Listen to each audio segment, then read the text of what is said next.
How to stop TikTok zooming in on photos. In today's video, I'm going to show you how to stop TikTok from automatically zooming in on your photos. If you're tired of the zooming effect when uploading pictures, this quick fix will help you disable it, so let's dive right in. First, make sure you have the TikTok app installed and updated to the latest version on your phone. Open the TikTok app and make sure you're logged in to your account.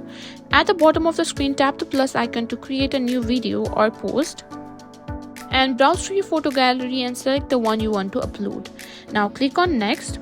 If your photo starts zooming in automatically, look for the edit option or adjust button.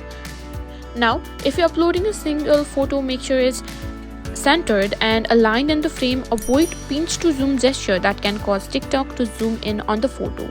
Keep the photo at the original size when adjusting. Now, TikTok sometimes applies effects to images, including zoom, so simply tap on effects and tap on the non button, which is at the top, as you can see, and simply tap on it. And after making sure your photo is no longer zooming in, proceed to add your caption, hashtag or any other edits. And that's it, you've successfully stopped TikTok from zooming in on your photos.